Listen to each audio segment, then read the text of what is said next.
Finding zeros of a polynomial.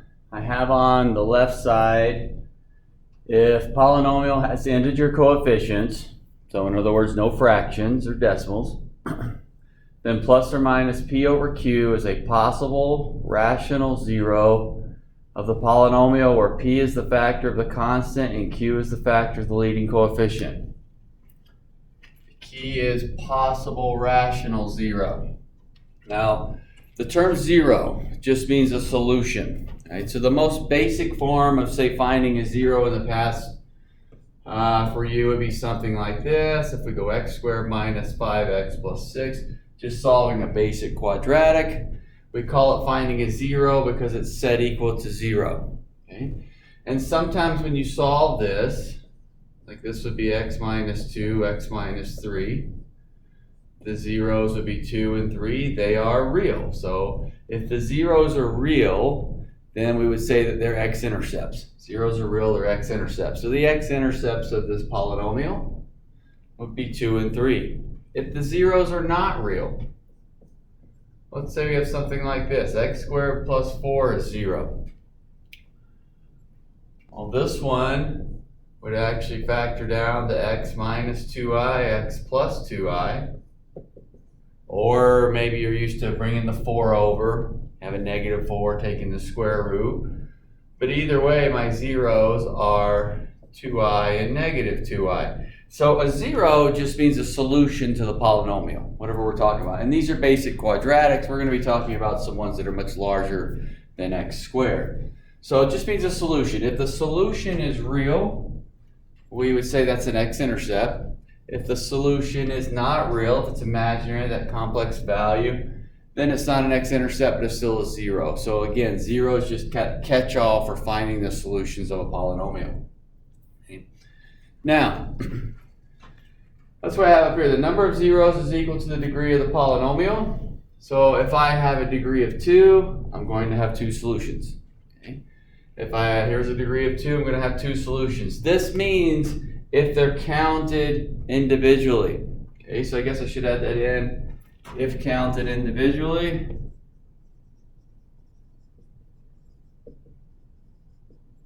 give you an old quadratic, something like this, x squared plus 4x plus 4. And this one, if I factored x plus 2, x plus 2. So x equals negative 2 and negative 2. So normally we'd say, well, the answer is negative 2, but there's really 2 of them there. So that's what I mean by counted individually. There's really 2 of them there, even though a lot of times we'll just say x is negative 2. So each one's counted. Now, when you were doing the factoring process, you were actually going through, and when you're trying to factor some quadratic, you were looking at how to split a 6 up and how to split this. That was a 1 right there, that leading coefficient of 1. And yeah, when you're factoring, it got a little bit tougher if the leading coefficient was, say, a 3. Something like that, 1 was usually the easiest, that's for sure. Okay. Where the same idea is being applied here. So it looks a little confusing, but it's saying p is a factor of the constant. So in other words, p in this case would be the factors of 6. And q is a factor of the leading coefficient, which would be the 3 in this case. And what this is going to do is give us a list of possible rational zeros. So to give you an example, now I'm just going to make up just some generic kind of polynomial here. If I said p of x equals 2x cubed plus plus, I don't know, we'll go 5, just to make it preliminary. So I don't really care what's in the middle. We're going to have some up here that we're going to work all the way through, so we'll see how the middle looks. But I'm more concerned about leading coefficient and constant. So when I look at this, what I know is p would be a factor of the constant. So constant factors would be 1 and 5. Q would be the leading coefficient, so 1 and 2. Then if I create my list of possibles, it would be, this would be possible rational zeros, plus or minus 1, plus or minus 5. So how I'm getting that is P over Q. So I took each P value, 1 and 5, and put it over 1. So 1 over 1 is 1, 5 over 1 is 5. And now I'm going to come back, and I've got a second Q value there too, plus or minus 1/2, and plus or minus 5/2. Now these are what we call the possible ones. And again, we're going to solve some out here, but what this is telling me is, of all the infinite numbers there are out there, these 8 of them are the only ones that have a chance of working. Not an infinite number of them, only these 8. If I went with a different polynomial, let's say P of x equals x to the 4th plus all the way down the line, and let's just go minus 8. You just kind of get some different looks here. So my constant's negative 8. Now I'm not worried so much about the negative because my possibles are always plus and minus. So I'm looking at P factors of 8. 1, 2, 4, 8. All the possible numbers that would go into 8. Once again, not worried about the negative, so I'm going to have plus or minus down here as far as my trials. Q, 1. Leading coefficient's 1. The only factor of 1 is 1. So up here I had a couple choices because I had a 2 there. Now if I write out my possibles, and these are my possible rational zeros, I'd have plus or minus 1, plus or minus 2, plus or minus 4, and plus or minus 8. So each one of these 4 over 1, and then that plus or minus there. So that means, in this case, again, we have 8 possibilities. Instead of an infinite number of solutions, these are the only 8 that have a chance of being the rational solutions. And so kind of reiterate what we had here. Number of zeros is equal to the degree. I am looking for 3 solutions, 3 zeros. These 8 are the only ones that have a chance at being one of those 3 rational ones. Now I'm looking for 4 solutions. Of all the 4 solutions, these 8 are the only ones that have a chance at being one of those rational ones. Now let's take a look at a full problem here and see how we're going to use this. All right. So if we're going to find the zeros here, and I'm saying that f of x equals x cubed plus 3x squared minus 4x minus 12. So I got an x cubed. I want to find the 3 solutions. So I'm going to look at it and figure out what my possibles are. So I want to go find this p, this q, list my possibles. So just what we were doing before. Now we've got these interior numbers, but I'm still looking at the constant for p. P would be 1, 2, 3, 4, 6, 12. So all the factors of 12, everything that will go into 12 evenly. Looks like a lot, but here's the nice part. Q is 1. So to get that Q value as being 1. So now I'm going to list my possibles. These are my possible rational solutions. Plus or minus 1, plus or minus 2, plus or minus 3, plus or minus 4, 6, and 12. So really, I've got 1, 2, 3, 4, 5, 6 times 2 is 12. I have 12 values that have a chance of working. 12 values that have a chance of working here. That being said, I don't have an infinite number of values. I got 12. So I don't want to try anything. I don't want to investigate anything that's not in this list. So for example, I know 5 cannot be a solution. I know -7 cannot be a solution. I know 1/2 cannot be a solution. So I'm just going through and only working with these numbers. So in comes that synthetic division. What I'm going to do is investigate with some synthetic division. Because what I've learned with synthetic division is, if my remainder is 0, then I've found a factor. If the remainder is 0, I've found a factor. So then it comes down to, well, which one of these do I try? Pick one. Okay, so here's a nice thing. Worst case scenario, you're going to be going through 12 of them, but not 50 of them. Right? So you just pick one to try. Let's say I want to try a 1. And I'm trying to get a 0 for a remainder. So drop the 1. Again, this is our synthetic division. If you don't remember the synthetic division so well, go back, look that up, look that video up. Go through that. I have a negative 12 as a remainder, so this means the point on the graph was 1 comma negative 12. That is not an x-intercept. I need 0 for remainder. So in essence, I just wasted a few seconds of my time there because 1 didn't work. Right, but I'm just going through and trying them. The best part about synthetic division is even if you have to try 3 or 4 of them, they work out pretty quick. So let's go for a 2. So let's say 1, 3, negative 4, negative 12. And I'm going to try 2. So I run through the synthetic.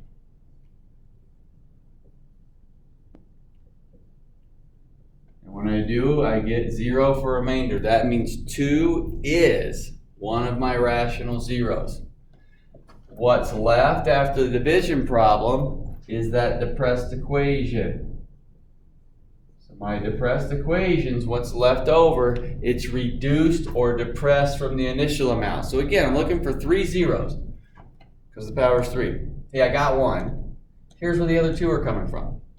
Well, now when I look at this, I set this equal to 0 and solve. Once I'm in a quadratic, I can actually factor. X plus 2, x plus 3 is 0, x equals negative 2 and negative 3. There are my 3 zeros for this polynomial, my 3 solutions. 2, negative 2, negative 3. Sometimes I'll do it like this and just circle that one. You can list them all there together, but I have to identify what my 3 are. You could even write it in factored form. Sometimes we're asked to write things in factored form. Most of the time I don't, I just want to find the zeros, but if I'm asked to write it in factored form, I can do that. 2 came from x minus 2, negative 2 from x plus 2, negative 3 from x plus 3. There's that factored form of the solution. Now, the idea, a lot of times we think, well, how'd you know 2 worked? Well, in this case, I didn't. I'm just trying a number. Hey, ended up working. If 2 didn't work, I would go to something else. But let's kind of look at it a little bit different. Okay? So you don't need to write this down. What I'm going to do is pretend that I'm going to rewrite these 1, 3, negative 4, negative 12. I'm going to pretend I started with a negative 2, since I know negative 2 now is one of the answers. Just kind of watch what happens to the values. 1, 2, 1. Still produces a 0. So I know that's a solution. Here's my depressed equation. This factor is 2x plus 3, x minus 2. So again, same 3 solutions. So once you find one of the solutions off a cubic, it's going to reduce to a square. You'll get the other 2. It doesn't matter which one of the 3 you find first. Okay? But looking back at this problem, regardless of what you started with, what you do realize is the 12s wouldn't work, the 6s wouldn't work, the 4s wouldn't work, neither of the 1s would work. But when you're first working this, a lot of times you don't know. Typically for me, I usually never start with the larger numbers. I don't want to say that means they never work, but a lot of times they don't more often than they do. So usually I don't start with the larger ones. But it's more about just getting some practice with it. The nice thing, once again, synthetic division is quick. Okay? So, if you don't pick the right one on the first time, you know what? Go to the next one. It actually works out pretty quick, so it's not too bad. Let's go with f of x equals x cubed minus x squared minus 5x plus 5. Now every single time I want to write down my P, Q possible. So P, 1 and 5, factors of 5. Q, 1, factors of 1 there. My possibles. Plus or minus 1 over 1's 1, 5 over 1's 5. There's my 4 possibles. So the nice thing is, hey, I've got a shorter list of possibles. So I've got to figure out one of these that works, okay? And I'm going to put a 1 in. So we're going to go -1, -1, -5, 5. And I'm going to try the 1. 1, 1, 0, 0, -5's, -5, 0. So there's my remainder, and 1 worked. Now, again, how did I know to try 1? Well, I'm not going to lie to you. I jotted the answers down over here on my paper, so I know which one's going to work, and that saves us a little bit of time here. I'm just trying to save us a little bit of time. If I didn't pick a 1, if I picked a -1 or one of the 5s, I wouldn't get a 0, and I'd go try the next one. So if you pick a value and it doesn't give you a 0 for a remainder, make sure you did your synthetic division right, but don't get discouraged. Just go to the next one. All right, see what you can find out. Here's my depressed. X squared minus 5 is 0. Move my 5 over. I can factor by square roots there, so plus or minus root 5, there's my other 2 solutions. Now, things that come up here. Our solutions to a polynomial can be real or imaginary. Real ones include irrational numbers like a root 5. Okay?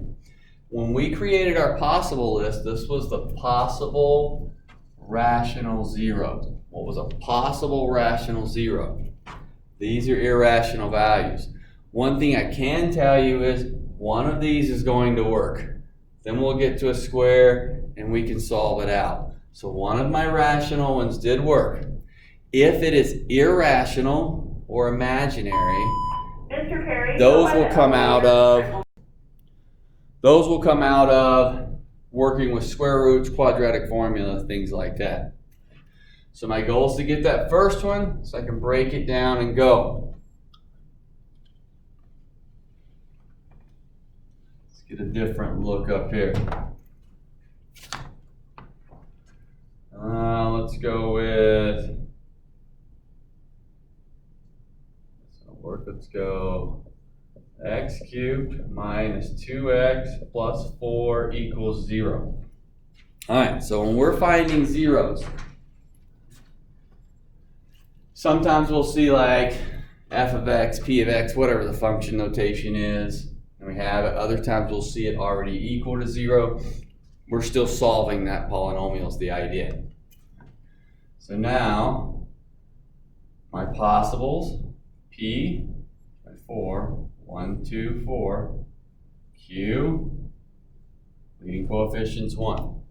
So again, p is the factors of the constant, q is the factor of the leading coefficient. Now I list my possibles. I always want to list my possibles, once again, because it tells me what numbers to try. So it's only worth my time here actually trying the plus or minus 1, the plus or minus 2, or the plus or minus 4. It is an absolute complete waste of my time trying any value that's not in there, because I know those won't work. Okay? And in this case, so what you would do, write out your synthetic, 1, 0 for the placeholder, -2, and 4. And then you're selecting one of those to try. Okay? So usually if I was doing this in front of a class, I'd say, hey, everyone try one. Just pick one. I don't care if it works or not. Just pick one to practice your synthetic division. Once we find out which one works, then everyone will work that same one so that we're kind of all on the same page. But at this point, we just don't know. I've got 6 values. I need to try one of them. And if I look at my cheat sheet here, -2, I wrote down work, so I'm going to go the -2 for the sake of time here. So 1, -2, -2, 4, 2, negative 4, 0. And again, that negative 2, I'm not cheating. I'm not just looking at, oh, it's got to be a negative 2. Like I said, I jotted down the answers, but I actually had to work it out. Okay? So that means on a lot of these cases, I tried a number that didn't work first. And again, don't get discouraged. Find one that works. Here comes my depressed equation. And now I'm looking to solve this quadratic. And that quadratic's not going to factor. So in the first problem, we saw a quadratic that factored. I got two other rational values. On the second problem, I saw a quadratic that didn't factor, ended up with two irrational values. And now in the third problem, I can't do square roots. It's not going to factor. This one, I would probably go to a quadratic formula. So if I did the quadratic formula, let's see, negative b would be a positive 2, plus or minus 4, minus 4 times 1 times 2. Your old quadratic formula. So if I work through that, 2 plus or minus, let's see, that would be negative 4 over 2. That's 2 plus or minus 2i over 2. And then I can take the 2 up into each one, so I'd have 1 plus or minus I. There's my other two solutions. So my three solutions would be negative 2, and then 1 plus I and 1 minus I. It doesn't matter really if you write it as a plus minus or you separate it as 1 plus I, 1 minus I. That is more teacher dependent, or if you're working on a computer, how the computer wants you to enter it, things like that. If you're asked to do it individually, then your answers would be negative 2, 1 plus I, 1 minus I separated. If you leave the plus minus in, that is of course fine if you were in my class. Just kind of depends on what you're working with and how you're asked to enter something. So we can separate, leave together. There's my 3 zeros. So that means that if I had tried, let's kind of review here, 1, negative 1, positive 2, and 4, negative 4, none of those would have worked. Okay? None of those would have worked. So don't get discouraged if you're trying a couple of them first and it doesn't work. Just keep grinding it out till you get to the one that does work.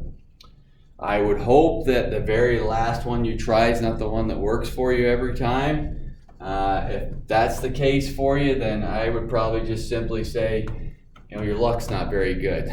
Doesn't mean you're doing anything wrong. Sometimes it's just luck of the draw on which one you picked as far as what's going to work. Okay, let's get a different looking one up here. Let's go with, I'm going to change that leading coefficient now. So let's go with, where am I at? Let's go f of x, number 4. So I'll go f of x equals 2x cubed plus 7x squared plus 2x minus 8. So make that my polynomial. Again, I'm going to start with P's, Q's, possibles, so I know what I'm working with.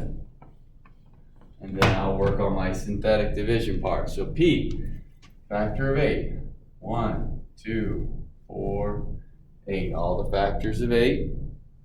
Q, 1 and 2. Those are my factors of the 2. Possibles, plus or minus 1, plus or minus 2, plus or minus 4, plus or minus 8. So I took 1, 2, 4, and 8 over 1. Now I've got to take 1, 2, 4, and 8 over 2. So each P over each Q. So I did each of those P's over 1. And now I'm going to do each of the P's over 2. So plus or minus 1/2. Then my next one's 2 over 2. 2 over 2 is 1, and I already have it, so I don't need to rewrite it. Okay? 4 over 2 is 2. I already have that. And 8 over 2 is 4. So sometimes you get some repeats. If you get a repeat in there, that's fine. Just you don't need to write it. You can rewrite them again, but it's not going to help you any. So we don't need to worry about the repeats. I'm setting up synthetic division. And then the next part, just a reminder, is both easy and difficult. The easy part is, hey, which one worked? We'll just pick one. There's the easy part. The difficult, getting it right the first time, right? So again, you might pick wrong, have to try something else, but you're thinking about which one of these would work. And I'm going to cheat again here. I jotted down a -2 worked. Let's see if I'm right. Let's see, 2. -4 is 3. -6, -4, 8, 0. Okay, so that one worked. Here's my depressed equation. What I'm left with. And then I'm looking to either, I can't do the square root method, so I'm looking to either, I'm at a quadratic, factor that, or go to quadratic formula. And this would be a case where I might be wrong. I'm not seeing the factoring right off the top of my head. And I'm the type of person, if I can't see it real quick on the factoring, I'm trying to get the thing solved. I'm going right to that quadratic formula. So -3 plus or minus square root 9 minus 4 times 2 times -4 over 2 times 2. So let's see, that would be -3 plus or minus 32, that'd be root 41, unless I made a mistake there. There's my other two answers. Can't go any further. I can't simplify the root of 41. Kind of stuck there, so I ended up 9 plus 32 there to give me the 41. And that's about as far as I can go. So I'm back to irrational value. Now, if you were wanting to know, like, hey, if I wanted to graph this thing, I need the x-intercept, well, I'm going to need to go to a calculator and get a decimal for that to see that piece. Right? But again, getting kind of some different looks here as far as values. Right? Sometimes we end up with all rational ones, and sometimes we get a mix. Right? You know, quite often, a lot of times you will get some rational ones, but I'm trying to throw in some imaginaries and irrationals, so it gives that review aspect to you, like using the quadratic formula. Okay? This is something that at this stage in a course that's including this, you've done the quadratic formula, but it might have been a little while, so it gives us a little bit of review of going through that piece. Okay. Look at a different one here. Let's see, we get a 4th degree one up here. So let's go with 3x to the 4th minus 4x cubed plus x squared plus 6x minus 2 equals 0. All right, so again, I'll just change the format to equals 0. Okay, go through, list out P, Q, and possibles.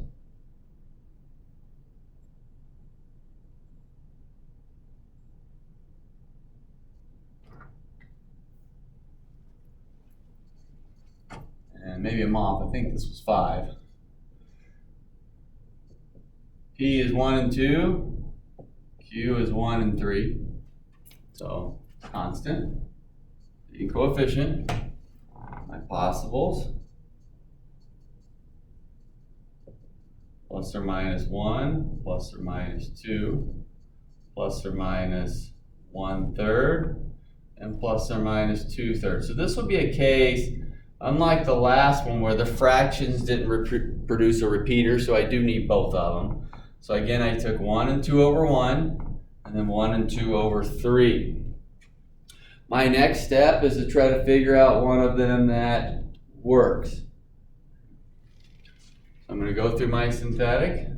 3, -4, 1, 6, -2.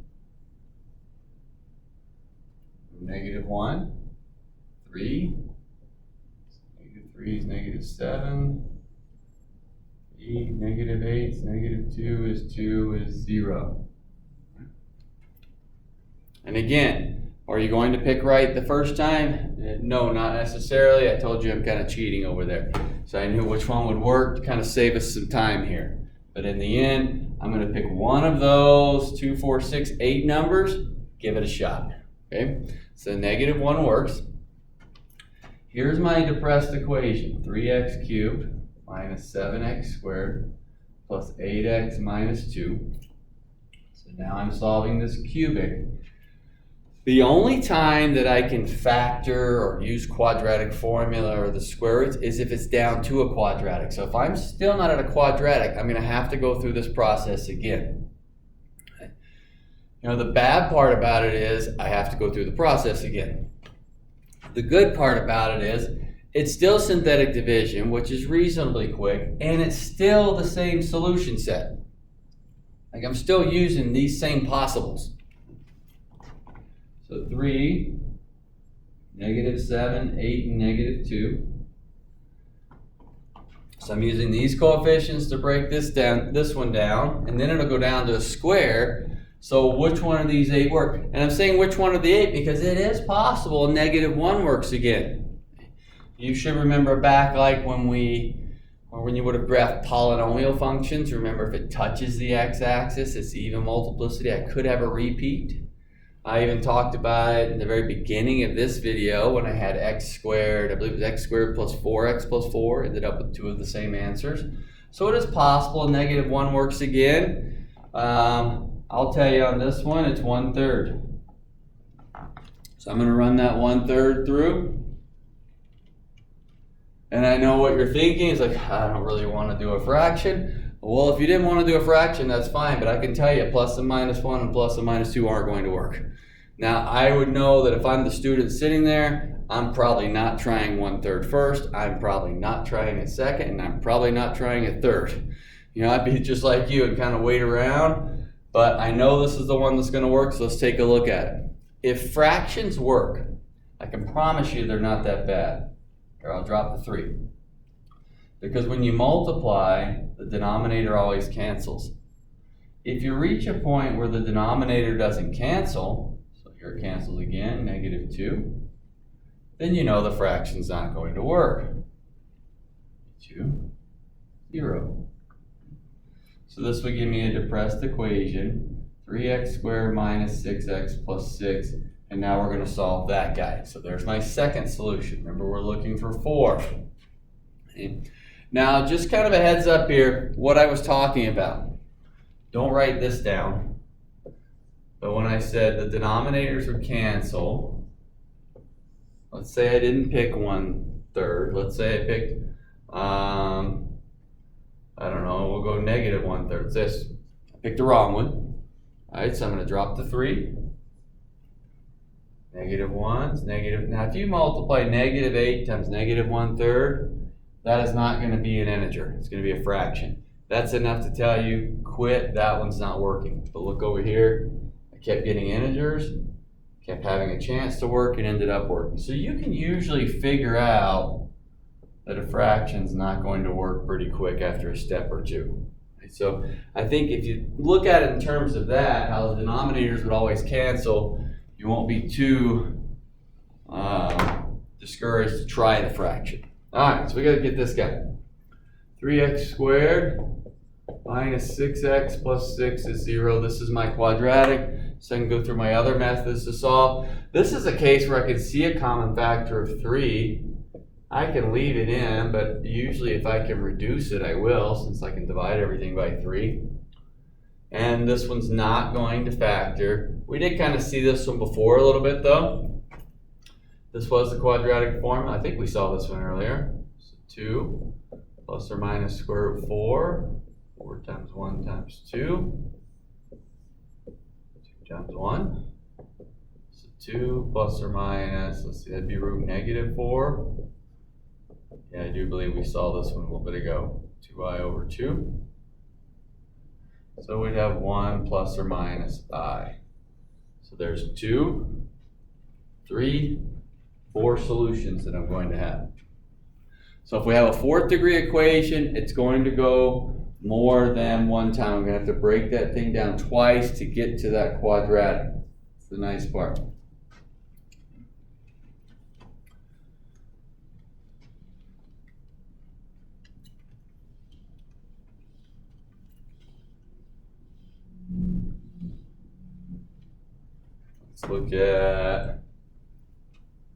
Let's Let's do another fourth degree. Let's say x to the, we'll go f of x equals x to the fourth minus 1. Now this one would actually kind of factor out. Okay? This one isn't too bad of an equation, but let's look at it through our process here. P would be 1, Q is 1, so my possible plus or minus P over Q is 1. Well, because constant coefficient, well, that made it kind of easy on the possible, plus or minus 1 there. I've got two choices. So then it comes down, well, which one do we want to try? Well, let's take a look. Set up the synthetic. Cube, square, single. I had one earlier. I'll remind you here again, if you need a placeholder on the synthetic, make sure you're putting that placeholder in. So we have placeholders for the cube, the square, and the single. Take a 1. Run the synthetic through. I get 0. There's one of them. So now my depressed is a cubic. Fill it in. So now I'm going to go through synthetic again.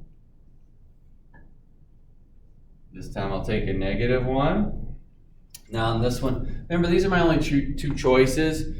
I would agree that, yeah, maybe a 1 works again, but these are all positive. If I don't have a negative, it's not going to cancel. My second one. Left with x squared plus 1 is 0.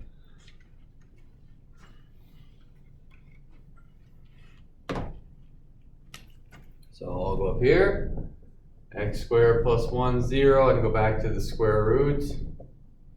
So then x would be plus or minus root -1 or plus or minus I. So there's my other two.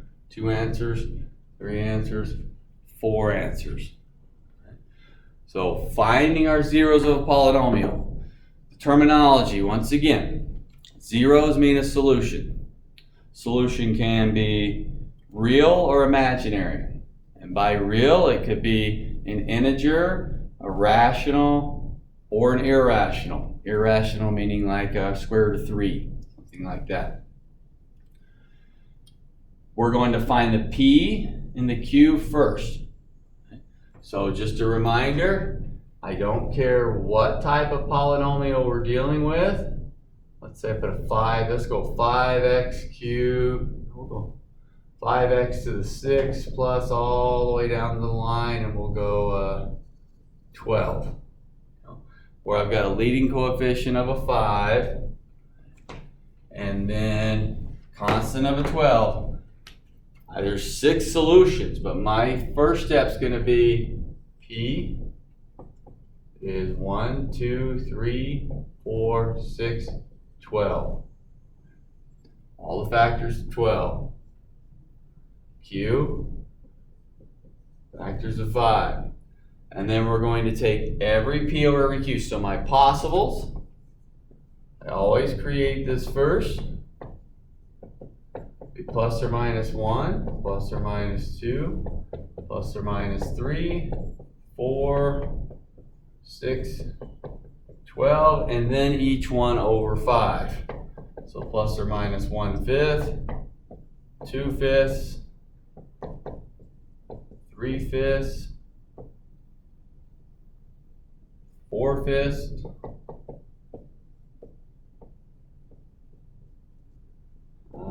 6/5, and 12/5. So pretty healthy list of possibles. Okay. Now you're not going to have one that's got this many possibles in it to go through, but just trying to give you the idea and reminder, we're using that leading coefficient and that constant. We're creating our list, and you've seen the other problems we've worked upon. The list has not been that extensive. Go through and get those values.